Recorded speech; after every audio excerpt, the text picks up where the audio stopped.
నను చేరవా చిరుగాలిలా పలుకాడవా కలలే కన్నా నీ కోసం వరమై రావా నా కోసం అమ్మావు వెలుగై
నువ్వు ఇక్కడ ఉన్నంత వరకు దెయ్యం అది ఇదని ఏదో ఒక నాటకాలు ఆడుతూనే ఉంటావు. నిన్ను హాస్టల్లో జాయిన్ చేస్తారు, అప్పుడే దానికి వస్తావు. నోరు పోయి అక్క, నేను నిర్ణయం తీసుకుంటా అంతే. లోపల పిల్లరా నా మాట వినరా.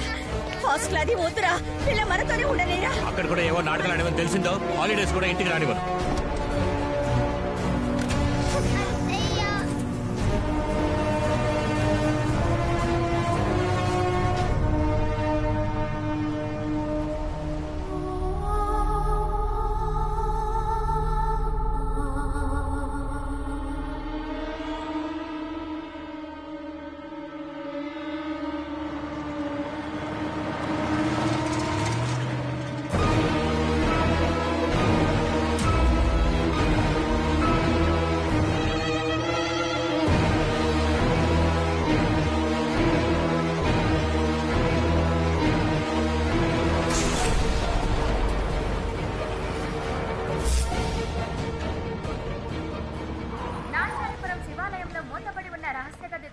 వెంటనే తెరవాల్సిందిగా సుప్రీంకోర్టు అవాకైన తీర్పిచ్చింది.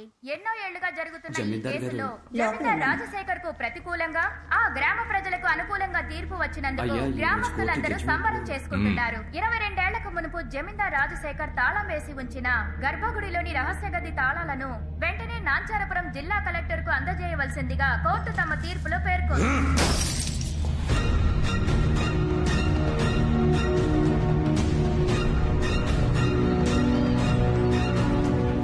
నువ్వు గుడికెళ్ళు. అలాగే.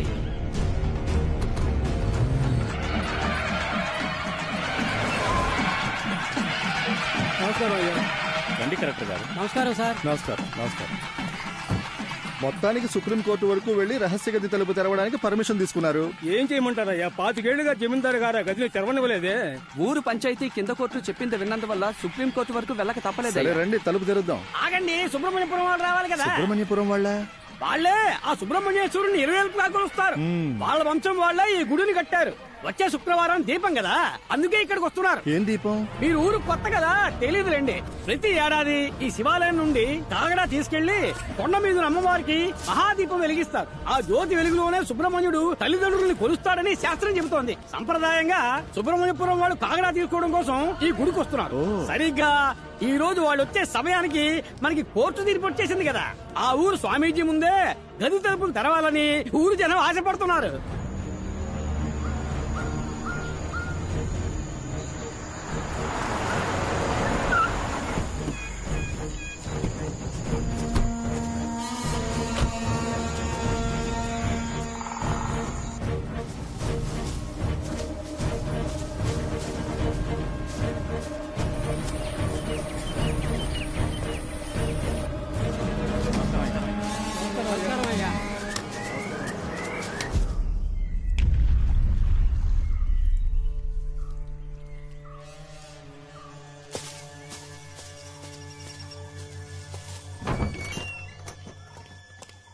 స్వామి, ఏం జరుగుతుందో తెలుసా? తెలుసు.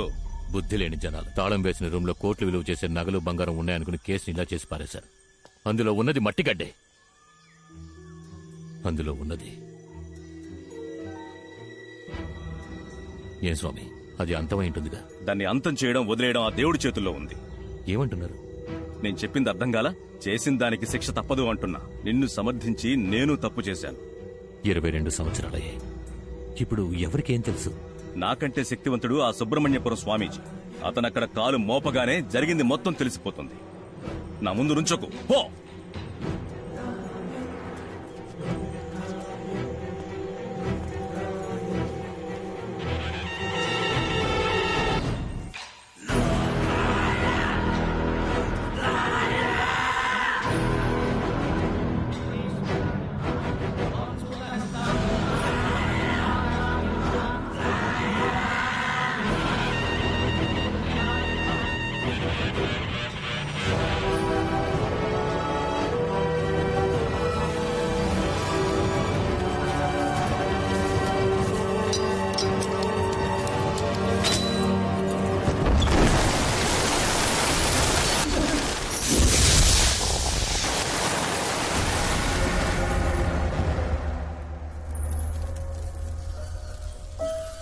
ఈ రూమ్ లో ఏమీ లేదే.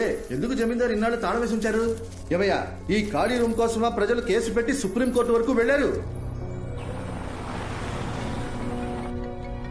చెప్పు. అయ్యా, మంచి వార్తే. మనం భయపడినట్టుగా రూమ్ లో ఏమీ లేదు.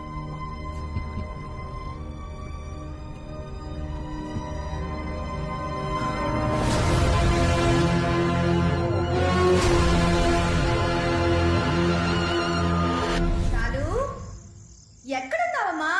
షాలు, షాలు, షాలు. పిన్ని, ఏంటి? షాలు ఎక్కడైనా మీకు కనిపించిందా? నా మొగుడు ఎక్కడా అని నేనే వెతకలేక చేస్తుంటే నువ్వొకటివి. షాలు.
షాలు, ఇక్కడేం చేస్తున్నావు? ఈ టేబుల్ కింద దాక్కున్న ఆటలేంటి? నిన్ను ఎంతసేపటి నుంచి వెతుకుతున్నానో తెలుసా? రా, ఫోన్ చేద్దాం. మసు మరణం టప్పు తరుణం అతని పేరే మనకు శరణం. మసు ఏంటమ్మది షాలుని జాగ్రత్తగా చూసుకోమని చెప్పి నేను నీకేగా అప్పగించి వెళ్ళాను. దానికన్నా నీకు టిక్ టాక్ ముఖ్యమైపోయిందా? వీడియోకి లైక్ పెడతావనుకుంటే నువ్వు ఫోన్ ని కింద పడేస్తున్నావేంటి? నీ కోపం పొగర వల్లేని కట్టుకున్న ముగుడికి డైవర్స్ ఇచ్చేసి ఇక్కడ పిల్లతో ఒంటరిగా కష్టపడుతున్నావు. నువ్వు మాత్రం ఏంటి నీ మొగుడుతో నా ఉన్నా? వాడే నన్ను వదిలేసి పారిపోయాడే. నా రాత బాగోకే నీ పిల్లని చూసుకుంటూ నా తమ్ముడు పచ్చనే ఇలా బతుకుతున్నాను. కానీ నీ మొగుడు సంగతి అలా కాదుగా. మా అల్లుడు బంగారు కొండ. మీ చెల్లెలు నన్ను తరుముకొస్తోంది. ఈ రోజేంటి అరుస్తోందా కరుస్తోందా? అరుస్తూ కర్రతో వస్తుంది. నన్ను ఇరికించొద్దు. ఎక్కడికెళ్ళి చచ్చావు? నువ్వు మాత్రం ఈ రోజు నా చేతికి దొరికావో ఒకే దెబ్బ ఏంటి మళ్ళీ? లేకపోతే ఊర్లో అందరి దగ్గర అప్పులు చేసి దానికి వడ్డీ కట్టాలని ఆస్తి అమ్మేశాడు.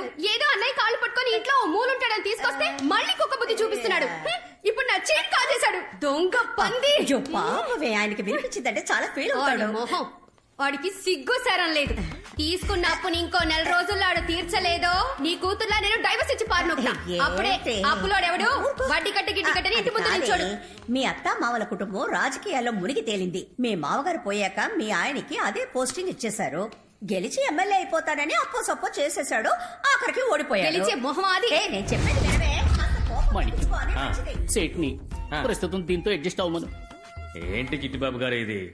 సేటు జుబ్బా కుట్టివ్వమంటే మీరు వట్టి చెడ్డీ కుట్టిస్తే ఎలా? ఇది ఏ మూలకే?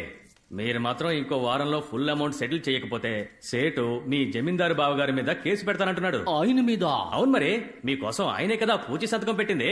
ఆయన ఎక్కడ పెట్టాడు రా? ఆయన సంతకం నేనే కదా పెట్టా.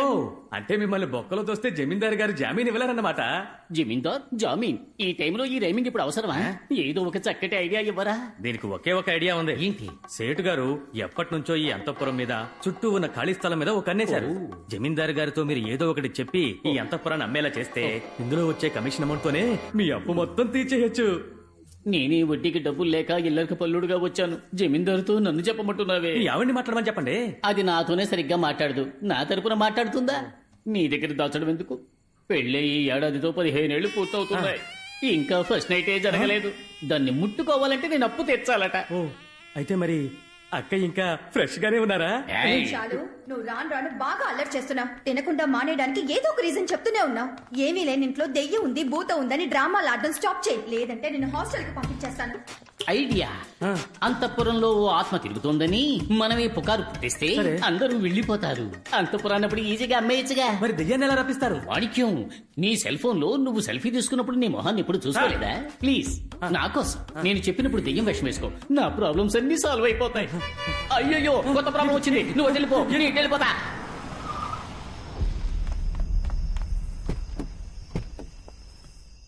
సరే నువ్వు ఇంటికి వెళ్ళు. అలాగే అయ్యా. సూరి లైట్ ఆఫ్ చేసి వెళ్ళి పడుకో. అలాగే అయ్యా.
సూరి, రే సూరి,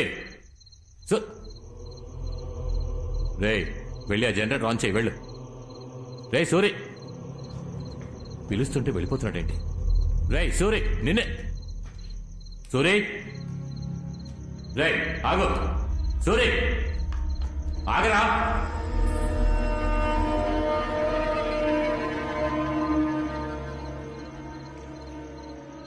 సూరి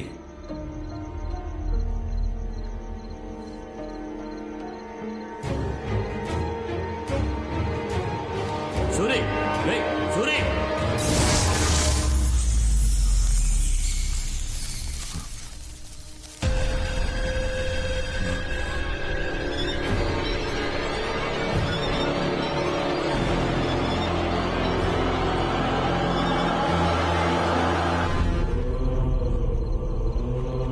సూరి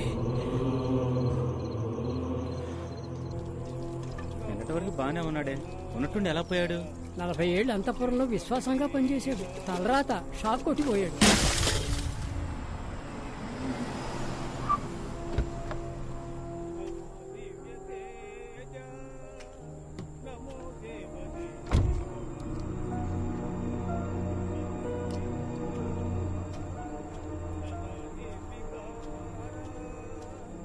రేయ్ ఇక్కడికి దాన్ని ఎవరు రమ్మన్నారు? అదే కదా రమ్మని ఎవరన్నారా? Hello sir. నువ్వేనా రమ్మన్నది? సార్ కాలు తడబడిందని ముందుకు వచ్చాను సార్, అంతలోనే కొట్టేశారు. రేయ్, ఆయన కాబట్టి ఒక్కదాంతో వదిలేశారు. నేనైతే కాల్ చేసి పిలిచిన వాడిని గొంతు నిలిమి చంపేశావాడిని. కాల్ చేసి పిలిచింది వీడే. ఏది చంపు చూద్దాం. ఎవరదే?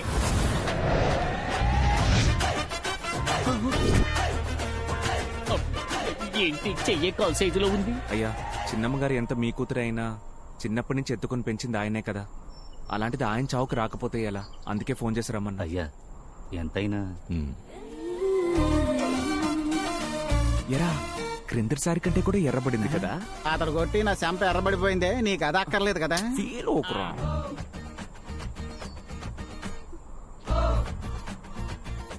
తను ఏడ్చేటప్పుడు కూడా అందంగా ఉందిరా. నిన్ను పెళ్లి చేసుకున్నా కూడా జీవితం మొత్తం ఏడుపు మొహం పెట్టుద్ది, అప్పుడు ఆనందించు. లేకపోతే ఏంట్రా, 15 సంవత్సరాలుగా ఊరుకొచ్చిన ప్రతిసారి తన వెంట పడుతూనే ఉన్నావు. ఎలాంటి ప్రయోజనం లేదు. ఈసారైనా నీ మనసులో ఉన్న దాచకుండా అమ్మాయితో చెప్పు. బామ్మర్ది, ఆ డ్రైవర్ చనిపోవడం వల్ల అంతఃపురంలోని మీటర్ కాలిపోయింది. ఆ అంతఃపురంలోని మొత్తం వైరింగ్ వర్క్ అంతా ఆ బిల్డింగ్ లోనే ఉండి నేను చేయబోతున్నాను. ఆ టైంలో నేను నా లవ్ చెప్పేస్తాంట. నువ్వు కూడా వర్క్ రావచ్చు కదా. రై, ఊరంతా ఏకమై నేను దొంగని కోడై కూసినా దిగులు పడలేదురా. కానీ నన్ను పనిలోకి పిలిచావే, అదే ఇన్సల్ట్ గా ఉందిరా. చా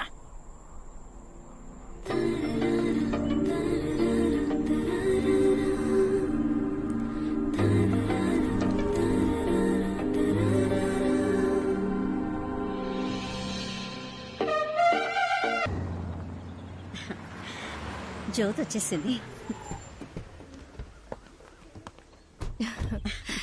ఎలా ఉన్నావు రాజు? అక్క ఏంటిదంతా?